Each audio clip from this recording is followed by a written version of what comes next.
last few problems. So up here, look, you got this isosceles triangle, right? So that means that this angle and this angle have to be congruent. So just thinking about what we were doing before, since we don't know these angles, just call them a question mark. So we got this angle, T, plus my angle TAO, which we don't know, plus 50 has to be 180 degrees. Well, that's two question marks that I have there, or just call them X if you want. Plus 50 equal 180. Subtract 50 from both sides. Well, 180 minus 50 gives me 130. Divide by 2. And we end up with our missing angles being 65 degrees. These two guys. So measure of angle T, 65 degrees. TAO, 65 degrees. 65, 65. Okay? Now, to get over into this triangle, we're going to use a little fact between these two that we know from back when we learned in Unit 1 about linear pairs. Remember, these two angles form a straight line. They have to be supplementary. So these angles are supplementary because they're a linear pair, guys. All linear pairs are supplementary. So to figure out my angle OAC, all I got to do is take 65 plus my new question mark here. That has to equal 180 degrees because these are a linear pair. So you subtract 65 from both sides, and you end up with our top guy being 115 degrees. So OAC, 115 degrees. And look right here. If you add these two numbers up, they add up to 180, which should happen because they're a linear pair. It's a quick, easy check for you. So now, all we want to know is, what is this guy left? Right here. Well, because this is an isosceles triangle, these base angles have to be congruent. So again, we're just going to run this same kind of idea. This question mark plus this question mark. These two added together. This question mark plus this guy. Plus my vertex, which I just found, 115 equals 180. Subtract 180 from both sides. You end up with both question marks. Sorry, let me back up. Add my two question marks. It gives me two question marks, right? It's like adding x. X plus x is 2x. Okay? So again, going back, subtracting 115 from both sides, I get my question marks equaling 65 degrees. Divide by 2, divide by 2. And these guys are 65 over 2 degrees, or you can call it 32.5 degrees, or I know you probably went to your calculator and you got 32.5 degrees. Yeah, it's all the same. Okay? So again, notice we just keep using that 180 degrees over and over again. And whenever we had isosceles triangles, the base angles were always the same. Base angles, and then there's my vertex, equals 180 degrees. Okay, base angles, there's my vertex, equals 180 degrees. This guy came from a linear pair. All right, this one right in here, where you got this triangle right here. Focus in on it real quick. So you can see that this guy right here, that's equilateral, which means that it is equiangular. So all these angles in here have to be congruent, which right away we know they have to be 60 because that happens in an equilateral equiangular triangle. All these are 60. Now what's this little symbol right down here mean? That's right, 90. So this angle, 60 degrees, plus whatever this guy is, they have to add together to equal 90.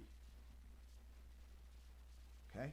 Because that means we're perpendicular, which means we have a right angle, which means we are 90 degrees.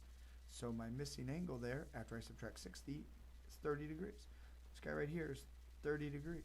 Up here, this is 30 degrees. Now we can figure out angle C, which is what we want. And I knew this angle up here was 30 degrees because, again, this was isosceles. So in an isosceles triangle, these guys have to be the same. Have to be the same. Okay? So 30 plus 30 plus my vertex has to equal 180 degrees. It's a triangle. That's 60 plus whatever that is equals 180 degrees. Subtract 60 from both sides, and my missing guy is 120 degrees. Okay? So just using a little bit of knowing that these two angles had to add together to equal 90. It's that angle addition postulate right there.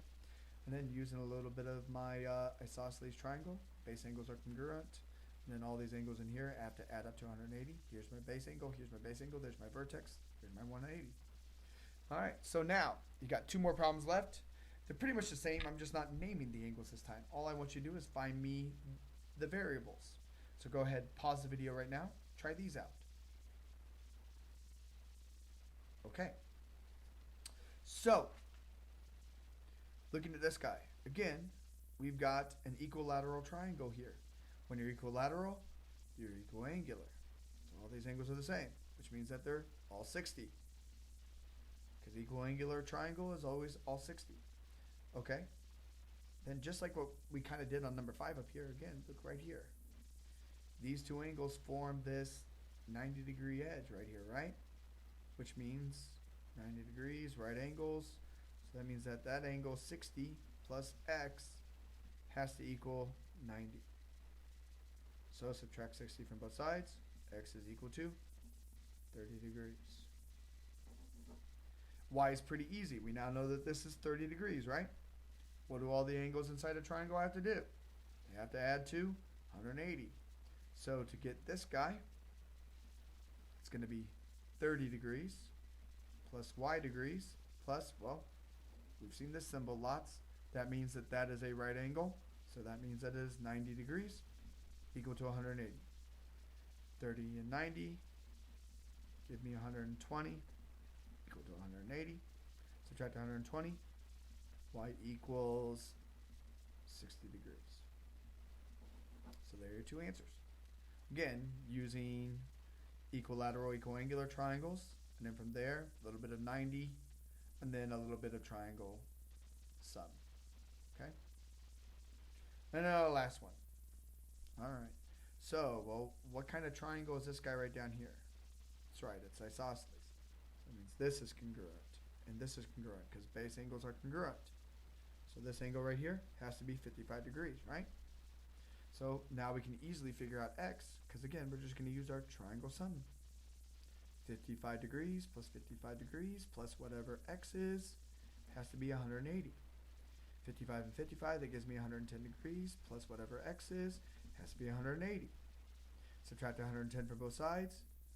X is equal to 70. Okay? Degrees. So I'm going to plug that in.